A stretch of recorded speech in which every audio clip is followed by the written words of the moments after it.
ರಾಜ್ಯದಲ್ಲಿ ಮತ್ತೆ ಜೆಡಿಎಸ್ ಪಕ್ಷವನ್ನು ಅಧಿಕಾರಕ್ಕೆ ತರುವ ನಿಟ್ಟಿನಲ್ಲಿ ಧಾರವಾಡ ಜಿಲ್ಲೆಯ ಜೆಡಿಎಸ್ ಮುಖಂಡರು ಈಗಾಗಲೇ ಧಾರವಾಡದಲ್ಲಿ ಮಹತ್ವದ ಸಭೆಗಳನ್ನು ಮಾಡುತ್ತಿದ್ದಾರೆ. ಮಾಜಿ ಶಾಸಕ ಸಚಿವ ಕೋನರೆಡ್ಡಿ ಹಾಗೂ ಧಾರವಾಡ ಜಿಲ್ಲೆಯ ಜೆಡಿಎಸ್ ಪಕ್ಷದ ಅಧ್ಯಕ್ಷ ಹಜರತ್ ಜೋಡಮನಿ ನೇತೃತ್ವದ ತಂಡ ಕುಂದಗೋಳ ತಾಲೂಕಿನ ಸಂಶಿ ಗ್ರಾಮದಲ್ಲಿ ಪಕ್ಷ ಸಂಘಟನೆ ಮಾಡುವ ನಿಟ್ಟಿನಲ್ಲಿ ಪದಾಧಿಕಾರಿಗಳನ್ನು ನೇಮಕ ಮಾಡಿದ್ರು.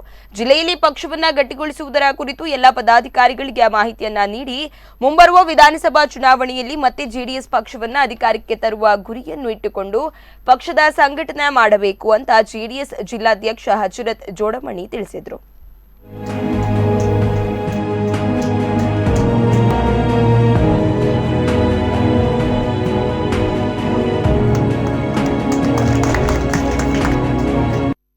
ಅಖಂಡ ಮತದ ಕ್ಷೇತ್ರದ ಎಲ್ಲ ಕಾರ್ಯಕರ್ತರು ಇದನ್ನು ಮಾಡೇವಿ. ಇದ್ರ ಸಂಬಂಧ ನಾವು ಈಗ ಪಾರ್ಟಿ ಹೆಂಗೆ ಕಟ್ಟಬೇಕು, ನಮ್ಮ ಹಿರಿಯರು ಕುಮಾರಣ್ಣರಾಗಲಿ, ದೇವೇಗೌಡರಾಗಲಿ, ಕುಂಟಶೆಟ್ಟಿ ಆಗಲಿ, ಹೊರಟ್ಟಿ ಸಾವ್ರಾಗಲಿ ಎಲ್ಲರೂ ನಮ್ಗೆ ಒಂದು ಮಾರ್ಗದರ್ಶನ ಕೊಟ್ಟಾರ.